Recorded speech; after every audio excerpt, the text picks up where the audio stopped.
Hello, everybody. Welcome along. It's another episode of the Super Six podcast. My name's Laura Woods, and as ever, we have Bayo confirmer, but it's a very special week for him because you turned the grand old age of 21 this week. Yes. Happy birthday. Thank you. We're the same age. I turned the same age as you this week, LW. So that's a beautiful thing, you know what I mean? Jeez, I feel like I'm 38. Did you have a nice time? Yeah, Did it you was get good. spoiled by your family? Nah. Listen, it was good, man. They vibes me. My little ones, they cooked. It weren't nice, so we went out to eat outside. But it was the thought that counted. You get what I'm saying? But now, man, it's always a beautiful thing when you're around a family. What did they cook? They went to try and cook like a toasty, so like beans, toast with some cheese on it, and then they wanted to make some plantain and that, but it didn't go to plan. Let's just say it didn't go to plan for them. Like they burnt the toast. It didn't go to plantain. Yeah, come on, what you know about that? Jeez. This week's guest, it's a great time to interview him. Ollie Watkins from Aston Villa, who's just had such a great season. I'm trying to think of a player that's been taken out of the Championship, put in the Premier League, and has had as good an impact as he has. Bayo, can you think of one? Nah, I was trying to think. Did Mopay come and do that when he left Brentford? And I don't think he has. I'm curious to ask him and see if he thought he would be able to do it. You know, just because I think he's taken every next step seamlessly, and he's done this with the champ now. So I'm looking forward to this, man. Let's get into it. This week's guest is now enjoying life in the Premier League and has made quite an impact since he joined. It's Ollie Watkins. Hello, Ollie. Hi, are you okay? Yeah, great. What's going on, brother? You good? You. Yeah, very good, very good. Good. Okay, well, one thing that you might be able to complain about is the fact that you got sent off this weekend. We're going to get to it in a minute and ask you all these sorts of questions about refereeing in the Premier League and VAR and all that sort of stuff. But I don't really feel like I want to start there. I want to start with what life is like for you at Villa Park and how you just seem to have seamlessly made this transition from playing brilliantly in the Championship to then banging in the goals in the Premier League. Like when you thought about that going on, did you ever think that you were going to settle in as well as you have? I'd be lying if I said no, I think. Yeah. Let them know you're mad. I feel like here at Villa, there's you've got everything you need. Like the training ground's unbelievable, really, and like you've got everything you need to kind of push you in the right direction. And I always want to improve, so I feel like it's a perfect package for me. And it's going to help me raise my game and take me to the next level. So I'm a little bit surprised as how well I've played in some games, but I feel like I've got good players around me and good people around me to push me in the right direction, like I said. So in a way, I'm not surprised. But see, for me, like, I mean, I played against you and you was a winger, and it just seems like your career, don't get the game twisted, I know you've put in the yards and the work, but it just seems you've hit life seamlessly. Like every hurdle or every obstacle or every next challenge, you've just hit it. And it's just, you've just took it in your stride. Talk to me about just the different levels and how, like LW said, you've hit the Prem and it just seems like, it's nonchalant, it's nothing, it's light work. It has been hard graft, you know. I think the number one thing is just hard work. That's what I try and do, and I'm always thinking ahead, really, and how I can improve myself. I'm never comfortable, but I think I found a position where, you know, my game can develop more and more, and I'm always watching top players, what they do best, and I'm looking on YouTube and little things. Oh, thank you. Just to try and implicate them and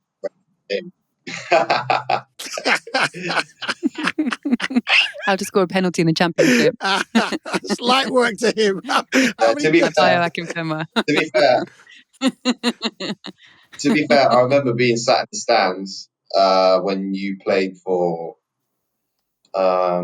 it may have been Northampton against Exeter. Yeah. And the ball came. There's a long ball that got hit from the goalkeeper, and I don't know why our centre back, like all centre backs try and do, they try and fight you, which is just not going to work. But you shoulder barged him. I think you chested it down and volleyed it top with. Oh, yes. You know what? I was hoping you brought that up, Ollie. I was hoping. I'm telling you, it was the best goal I scored in my season. And it was for AFC Wimbledon, by the way. But it's the best goal. I've never scored a better goal than that in my AFC Wimbledon. career. It was insane. I was 100% baller at the time. I'm telling you, it was crazy. It was a bang. I'm glad you said that, though. That's my claim to fame. Say nothing. Let's make it about you. It's not about me, Ollie. It's about you. It's about you. Well, if we do make it about you a bit, Ollie, you just mentioned Exeter, and that was when you came through the youth academy. So 2003, age 9, that's mad, really. And then your breakthrough season was in the 2015-16 season. So you spent like quite a long time there. What did you learn there? I learned everything, really. Where do I start? I learned everything. A lot of it was just about development, and we never played against the top academies, really. So it was just you're just focusing on development and just trying to break through into the first team. Not many players had really done that, so that was kind of the aim to always do that from young. And just keep working, really. So, like you said, the development at Exeter. So actually, to be fair, I reached out to David Wheeler, and David Wheeler was telling me about how even then he knew you was going to be a proper problem in the game.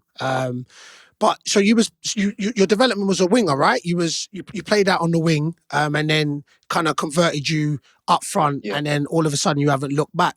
But David Wheeler did tell me to mention that you always got the ball because you screamed in such a high-pitched voice that everybody just gave you the ball. So, like, you know what I'm saying? You'll just keep quiet. This is what he threw out to me. I said, listen, if you're telling me that, I'll have to tell him about that. But from then he said, you know what, you was hard on yourself. Like when you missed the chance, when you missed the cross, you kind of, you was always, you wanted more, and you've touched on that. So was that from Exeter, or was that just always in you? I think it was always in me, like people over the years, they could see if I'm beating myself up or not, because my head would just go down if I've missed a shot. I could have scored 3 goals, and if I missed a clear-cut opportunity, I would still, dip my head and be annoyed with myself. So, I think it's one of these things that's just always been with me, and I think it always will. But I've learned to manage that a lot better now, and try and forget about missed opportunities or mistakes, and just focus on the future, because that's the past. So next up, you joined Brentford, and really everything that you did at Brentford still, I just think, is brilliant. You lost 2 playoff finals in 3 years. That's what's not brilliant about it. But what was the experience like of losing one and having to get over that, and then another one? It was. I think the sad thing about it was I knew for both clubs that if I didn't get promoted with them, then I was probably going to leave. So that was the sad part, and obviously losing any playoff final was horrible. But I feel like I've not really played in a proper final. The first one, there was not many fans. I think all the Blackpool fans were boycotting the game. And then so it felt kind of like a reserve game in a big stadium. And then obviously against Fulham, there was no fans at all. So I felt like I'd never really played in a proper final. But obviously the games are very important. It's a shame we lost, but then again, everything happens for a reason. And if we didn't, then I wouldn't be here at Villa.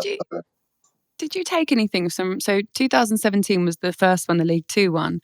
Did you take anything from that loss and how to process it to then kind of make it different to the next playoff final that you're involved in? Yeah, I can remember, because I was still quite young at Exeter, and there was people I'd never even seen before. They were coming to our hotel, dropping champagne off before the game putting it on the coach for saying, "Oh, this is for when you win." So all I could think about was, "Oh, I can't wait for when we win and we party after." I never thought about what it'd feel like to lose and how bad it would feel. And I just took that into the Fulham game and tried to reiterate to some of the lads who haven't played in the final. How bad it is to lose and what it's going to feel like if we do. And we did lose. So At least you prepared them for it. yeah, exactly. The worst thing is I was going to say this. I was going to be like, yeah, at least you prepared him for it, brother. Jeez. No, it's the worst feeling. It's the worst feeling. But I'm sure I'll win something in the future and it will make up for it. What I want to know is, tell me from a player's point of view, the fact that, because it actually happened to me. So, but I want to know how you dealt with it, knowing that regardless of what happens, you're going to leave the club at the end. Like, you know what I'm saying? It was never definite, but it was more likely. So what was your what was your frame of mind at that? Like, oh, you know what? I really want to do well because regardless of what, I'm going to leave. So how was that? How was your mindset going into it? You know what?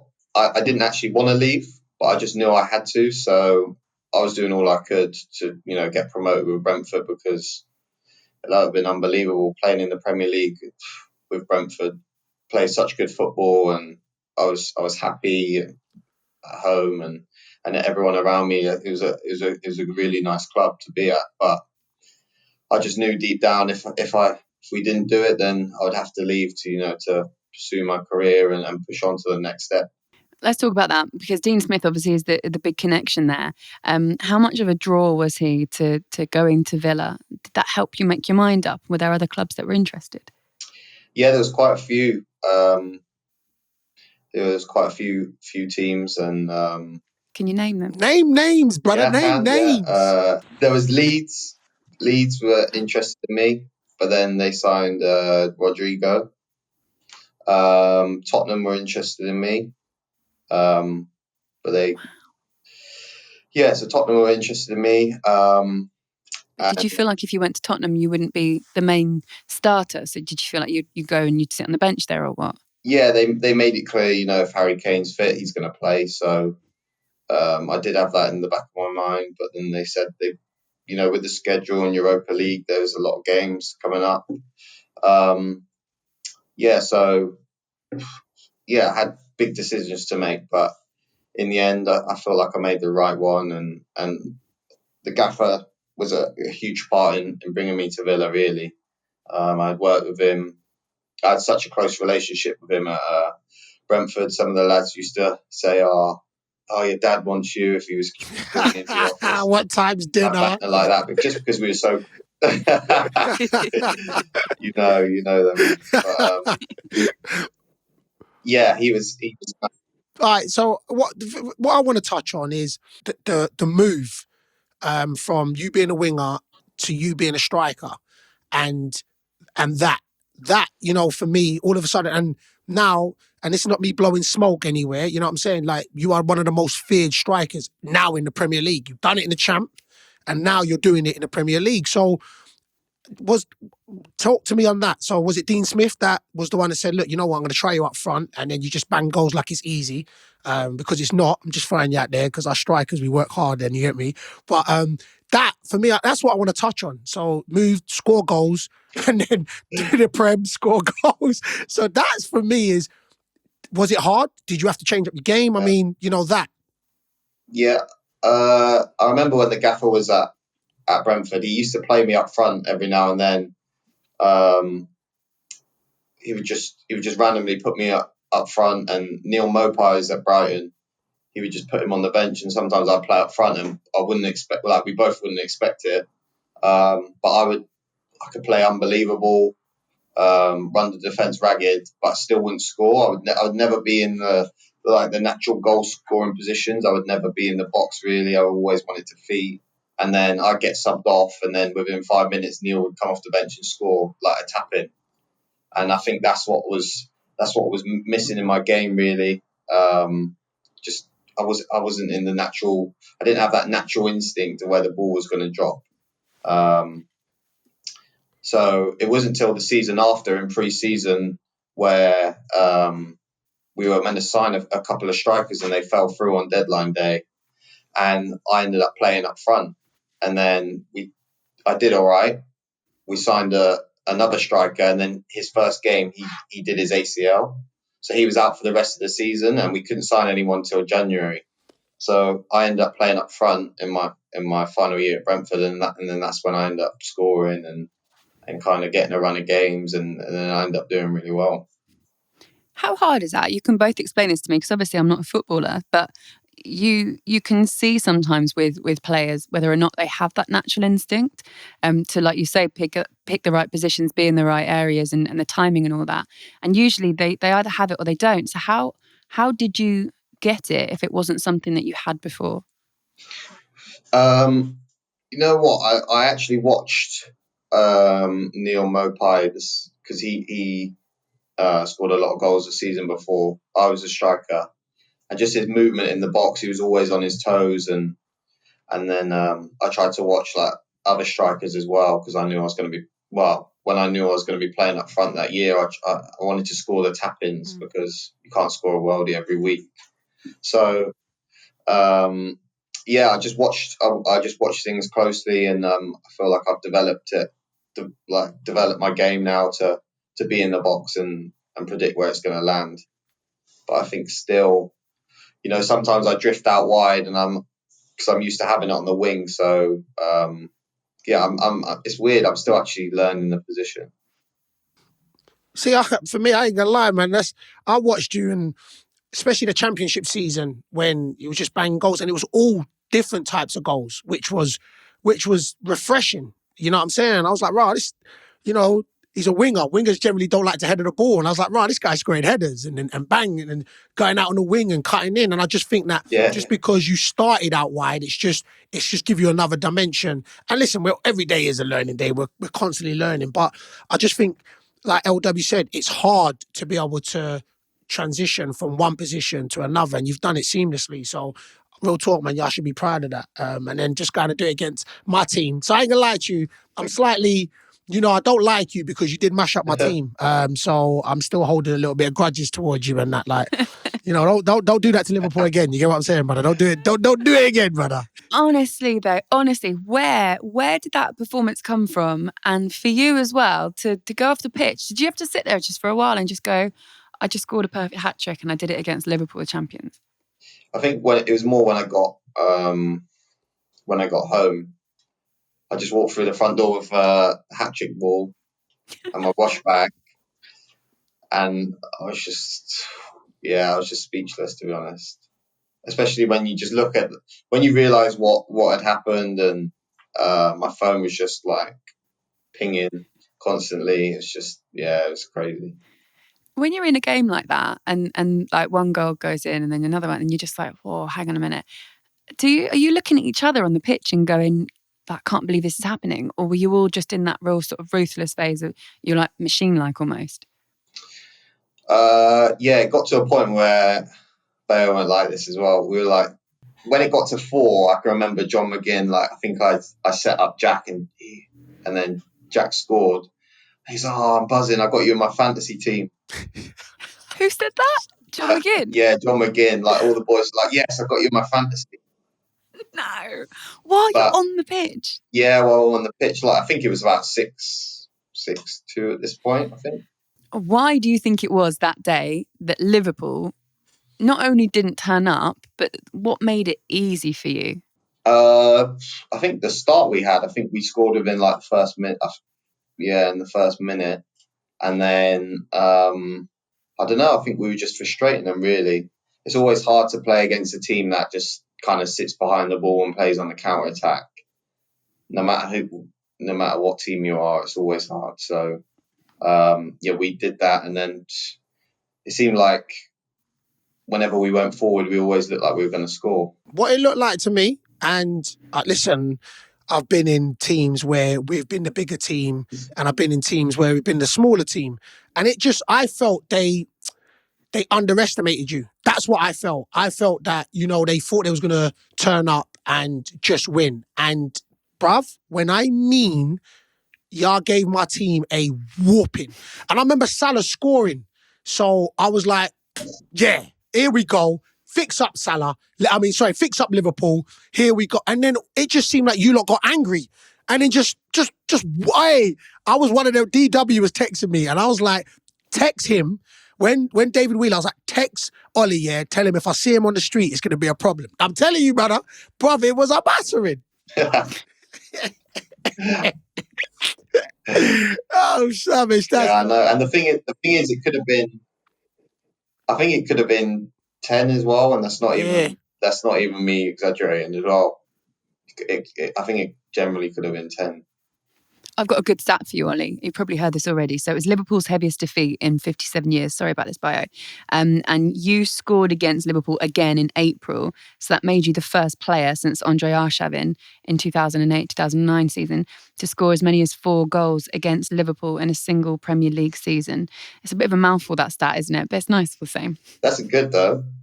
When you said you're going to join Aston Villa, at the time, before the season had even started, they'd obviously been like, they were just so close to going down. Was there a part of your mind that was worried that you could join this side, your first season in the Premier League, and then you could get relegated? Or did you know enough about what was going on behind the scenes? And, you talked about that confidence that you have in yourself as well, that you could come to this side, you saw what they were missing, they needed goals, and you knew that you could make that difference. Yeah, of course. I thought it's only human. Every player in my situation would think about the worst and getting relegated. That plays a part in the decision. But the gaffer come at me with loads of statistics and analysis and showed they actually create a lot of chances. It was just about keeping the ball at the back of the net, really. And if we could do that, then we'd be in a much better position. So I trusted him. And then I felt like the trust he showed in me by paying a big fee, that I would definitely help the team, with running in behind and different things. So I feel like I've done that. All right, let me ask you a question, player to player. So listen, we've all generally got a confidence in our ability, but did you know that you would do this well in your first season in the Prem? No, I didn't think so. I knew I was capable of scoring goals and stuff like that, because you see players come up from the Championship and score. But I didn't think I wasn't putting too much pressure on myself, because there was already quite a big amount of pressure with the price tag and stuff like that. So I didn't want to add any more pressure to myself.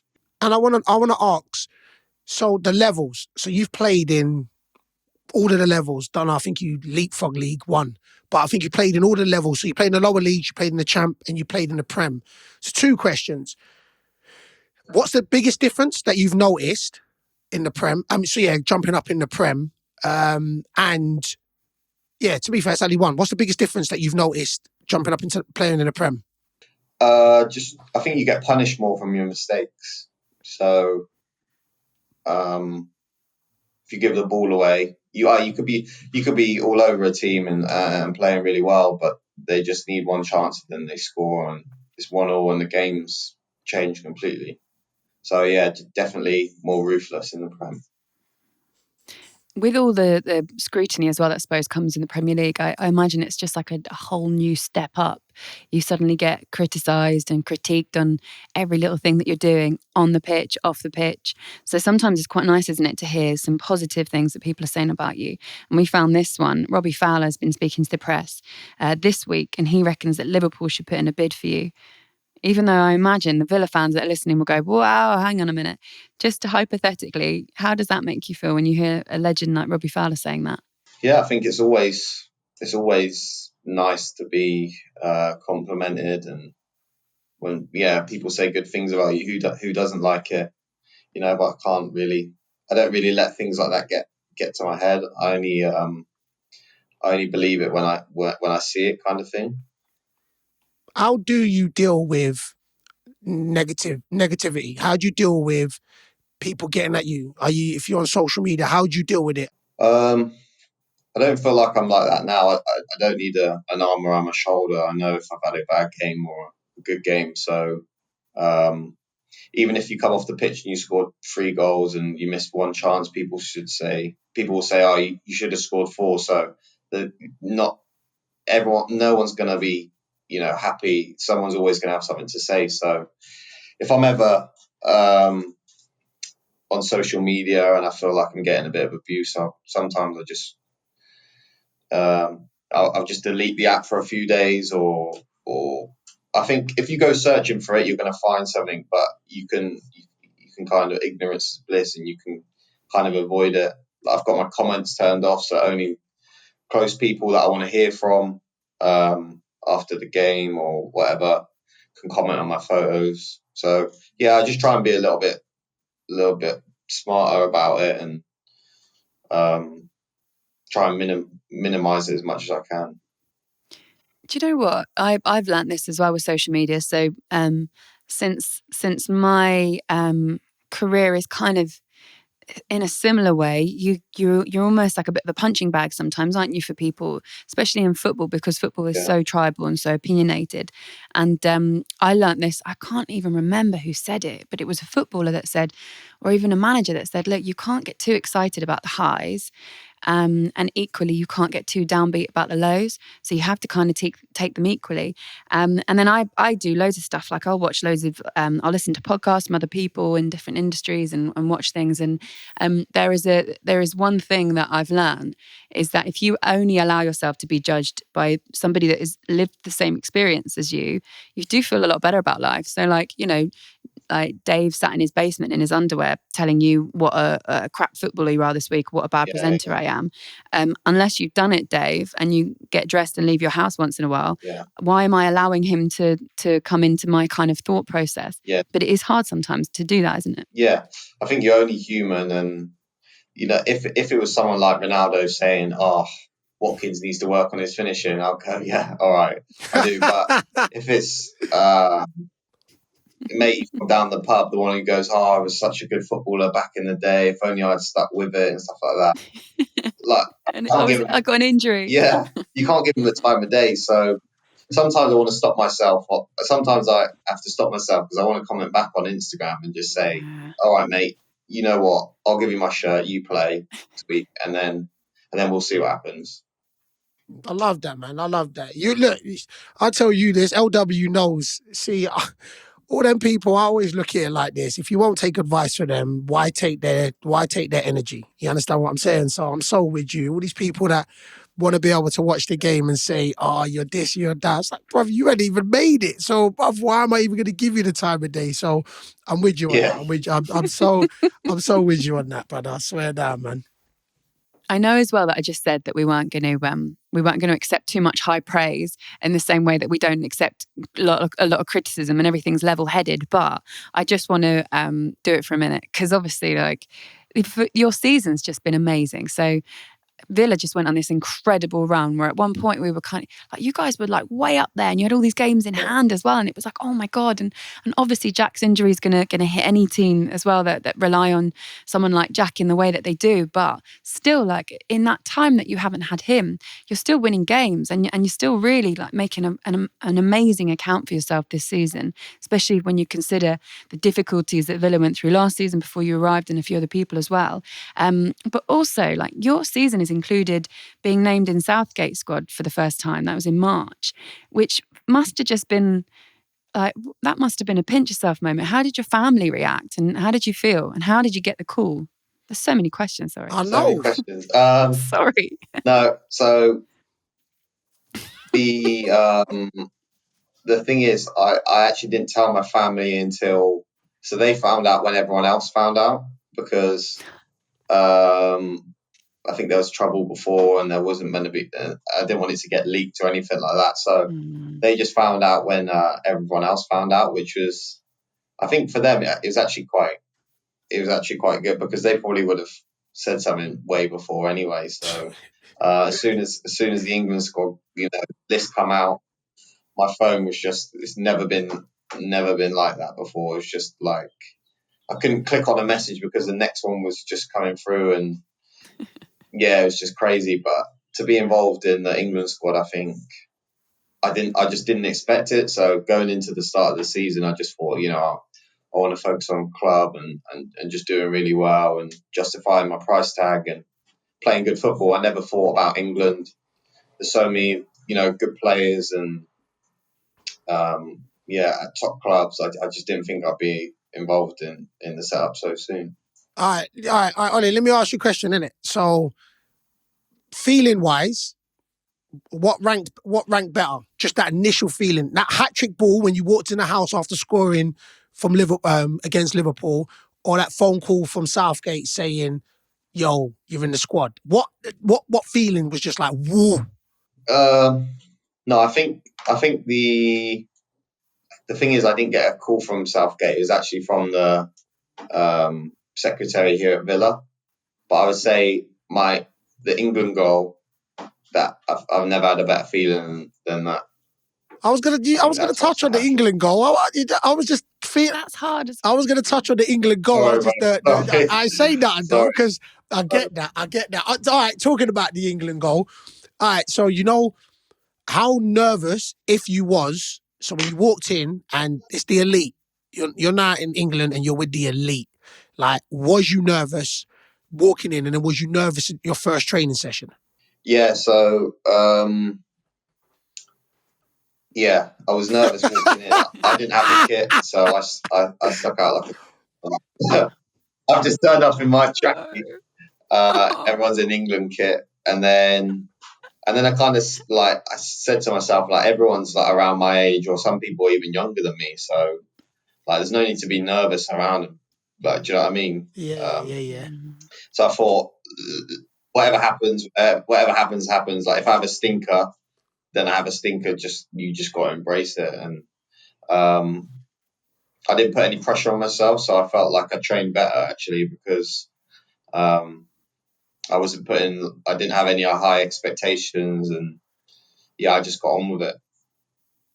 Who were like the welcoming people in the team? Who were the ones that made you feel better about the fact that you didn't have the kit and you didn't you had to turn up in your own clothes? To be fair, I got friends with the kit man and made sure I got out that kit got into the new kit straight away. But I think Ty put his arm around me, because obviously we're here at Villa together. And Connor Cody. Didn't he lend you a kit? Didn't he say, "I've got some spares, here you go"? No, See how tall he is, yeah? The kit would have dropped nice, yeah? I know. So who else was a good guy? Oh, Luke Shaw I was close to Luke Shaw. He's he's a good guy, so I was just chilling with him most of the time. Is there a WhatsApp group? Is there an England WhatsApp group? I haven't heard about this, but I'm looking at my notes here and apparently there's an England WhatsApp group. Yeah, there is, but not like, I think it's just, no one really talks in it or anything like that. It's just, where just all the schedule gets sent through. So I wish there was a bit of answer to give you, but no, there's nothing. So what happens? What happens, for example, if someone gets dropped from the squad? That's what I was going to ask. From the Do you get like Ollie Watkins left? What's the dilly? No, there's still players in there from a while ago, I think. No way. Yeah. They just don't want to leave. They're like, I'm just going to hold it. There's probably ones that have been retired for 5 years that are still in there. No, it's just you never know. Like, you never know, you could get another call up. So yeah. You touched on the goal in it, like, and it's what dreams are made of. It, like, I get it. So just talk us through that feeling of scoring for England. You know what? I think when I was going on, I thought, oh, please, just I just want one opportunity, just one. And then the first 10, 15 minutes, I was looking for the ball and no one was passing it to me. Like, I was dropping to the halfway line. Literally, I just wanted a touch. Just a little set, nothing. But I thought, you're going to get an opportunity. Just keep sailing around the box. And then Phil picked the ball up, and then I slotted it in. And it's the best feeling when you turn around and all the boys, obviously, they know it's your debut, and scoring on your debut tops it off. So they all come running around to me, and yeah, it was the best feeling ever. Who's the best one that you played with in that team? The one that you go, oh my God, like the amount of time. I know you play against them week in, week out, but it's different, isn't it, when they're on your side? Phil Foden, Mason Mount, I think they're the two that, yeah, just feel so silky. Like, yeah, you can't get the ball off him. It's mad actually watching him. I watched him in the League Cup final against Villa actually a year before you came, and he was just he was man of the match that day, and he was just unbelievable. I couldn't believe it. To be fair, what I was going to throw at you is, so this is your first. So how has it been? You know, you haven't played in front of fans, and I guess that's the only drawback. You know, Villa Park, the fans is meant to be one of the stadiums where it's crazy. You know, England scoring on your day with no fans. I guess that's the one drawback to this season. Yeah, I think so. You know, especially the game against Liverpool. Imagine if there were fans there, and No, we're not imagining. yeah. Just imagine if fans are there and the whole end is just going off. That would have topped it off, I think. But hopefully next year we can kick on and then perform in front of the fans, because the last time they would have seen it was when the lads weren't doing so great in the early part of the season before they stayed up. So hopefully it's complete opposite, and it's a good vibe around the ground. So you guys are still chasing that top half finish, and I was at the game at the weekend actually, where you got sent off second bookable, and it was like against Manchester United, and it was a really weird one for me actually, because I was watching and you can hear the commentary and all that sort of stuff as well, obviously, and basically you got booked for diving in that, and I don't know, from where I stood, I didn't think it looked like a dive. I thought it looked like you were trying to kind of like. Dean Henderson was coming rushing out towards you, and you almost were sort of anticipating there's going to be contact there and more like protecting yourself. So what was it like? Tell us from your perspective what happened. Yeah, I'm just expecting the contact really. He has touched me, but then he's pulled away.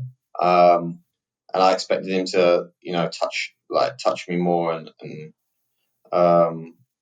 momentum would take me over. But I've looked back around. I've not even appealed for it. I think he's given me a penalty, and then he ended up booking me. But there was no intention for me to dive. I just, looking back now, maybe I should just let the keeper wipe me out, or even that. Because if not, I would have just kept going and scored.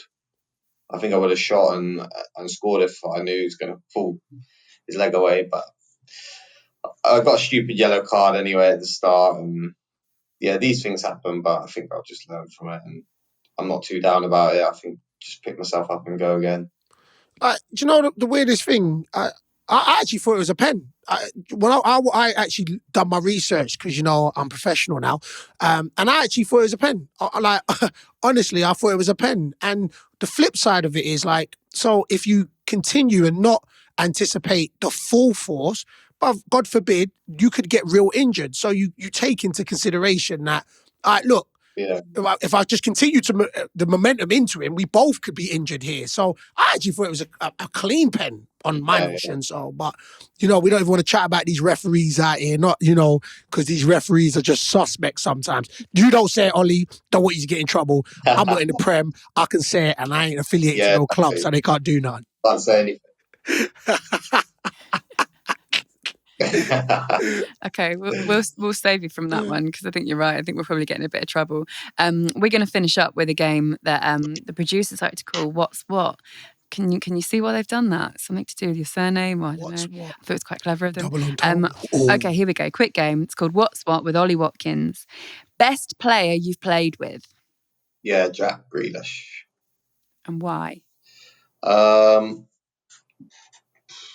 Just feel like he can do everything, really. Yeah. Best player you've played against? Best player I've played against, I think. Played against some good teams, isn't I? De Bruyne. Not a bad one. Who'd you sit? That's a really good one, actually. Who'd you sit next to in the changing room? Ross Bartley. What's he like to sit next to? Yeah, he's a good guy, to be fair. Really? He's actually quiet. Like, people probably think he's like a loud scouser and that, but he's nice. He's just chill. He's a good guy. Player with the best banter. Best banter. I don't want to give him it, but he's the biggest joker. John McGinn. I don't want to give him the best banter shout. He's got dad jokes, Call him but a clown. he's Best clown he can be. yeah, Who's the best trainer? best trainer. El Ghazi, I'd say. Really? Favourite ground to go and travel away to? Favorite ground away to. I love playing at Villa Park. Obviously, I know it's not away, but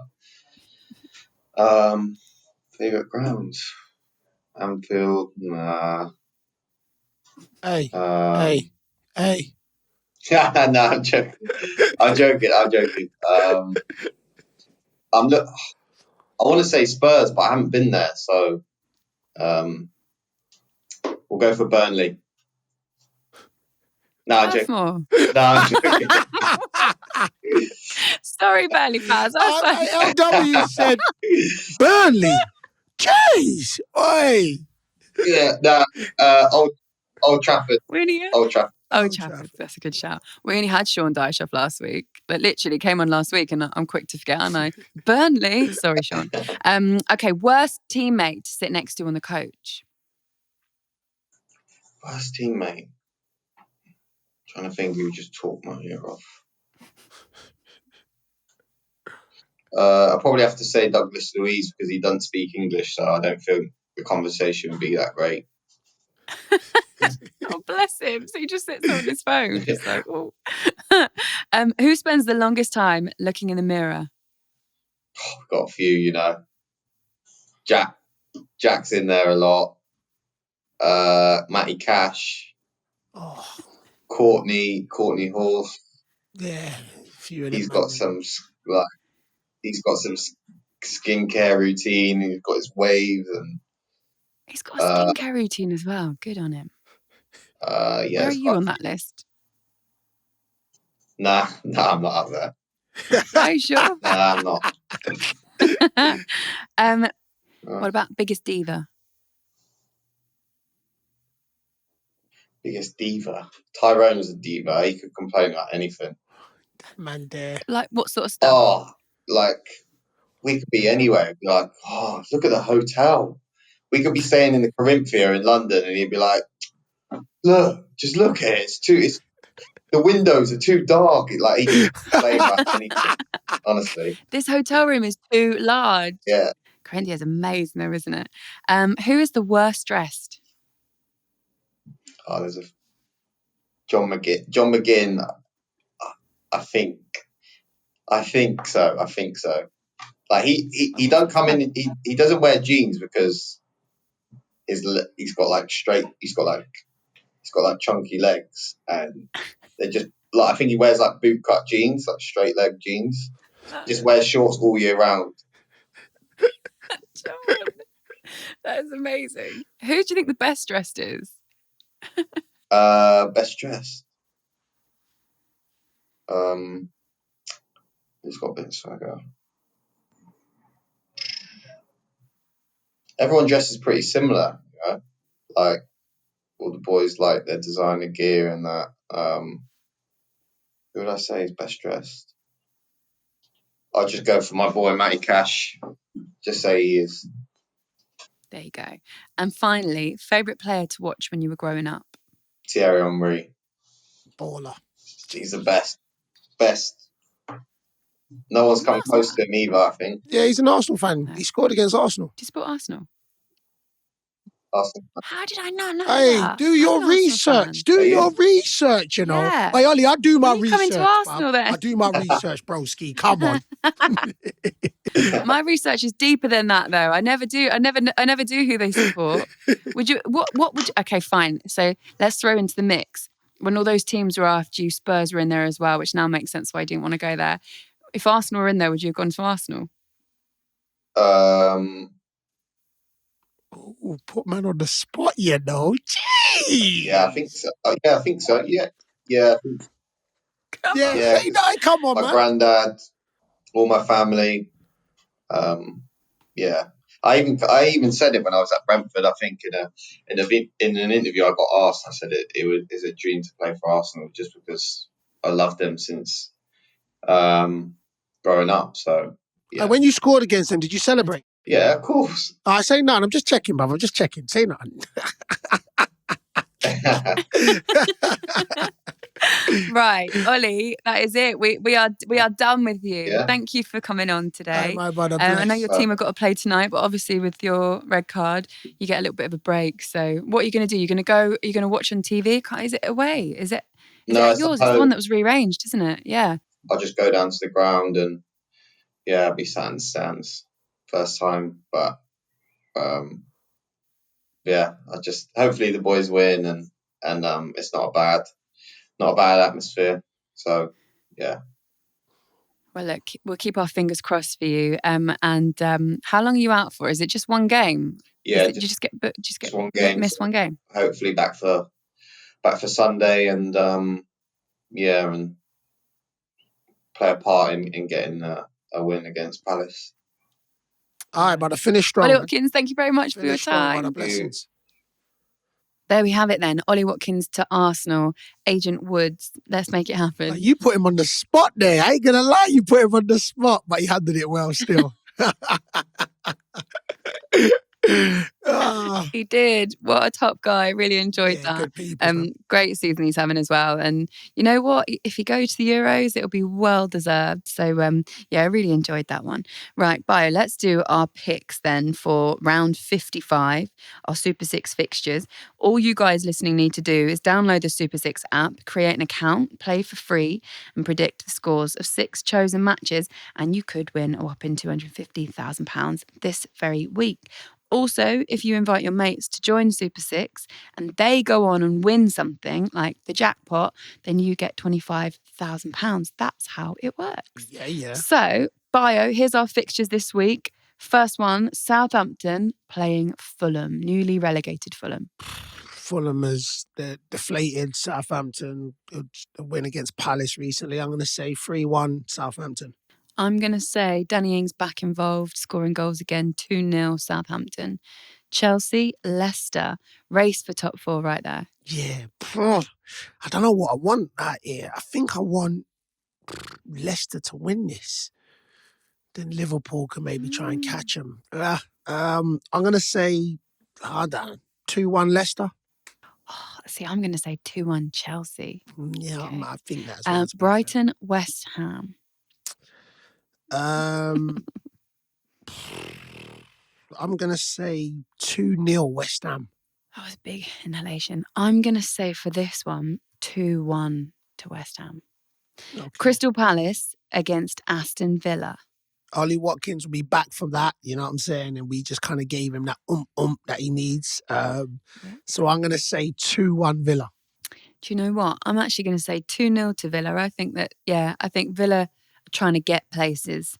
And I'm not sure Palace they didn't show a lot of fight last game I watched them in. So I'm going to say 2-0 to Aston Villa away from home. Spurs, Wolves. Should be a good game, this one. But I think it's going to be 2-1. Spurs is going to score 2 goals in the first half. Wolves going to come out second half better and score 1, but it won't be enough. 2-1 Spurs. They always do sort of come back out in the second half, don't they, Wolves? That's a good scoreline, that one. I am going to go for a 1-0 Spurs win for this one. Okay. I think they're due a result. So 1-0 to Spurs against Wolves. Our final one is West Bromwich Albion, also newly relegated, against Liverpool, who are still clinging on to hope they can make top 4. That's your team. Yeah, I think Sam Allardyce is going to keep them fired up, but I do think Liverpool are going to win 3-1. I'm going to say a Liverpool 2-0 win for that one at the Hawthorns. Even though West Brom took Chelsea apart recently, I think Liverpool will do this one. So, okay, that is it from us. Thank you so much to Ollie Watkins for being a brilliant guest. I really enjoyed that, B. Yeah, man, it was cool, man. Shout out, Ollie. Go do your thing. Finish strong. All right, listen, people. Remember, we're on Twitter and Instagram. You can follow us at Super6. And if you're enjoying our podcast, hit the like and subscribe button and you get it automatically downloaded every week. You can give us a review if you want. You can drop us 5 stars. That'd be really nice. That is it from us this week. Bye. See you next week. Everyone listening, see you next week too. Take care. Peace.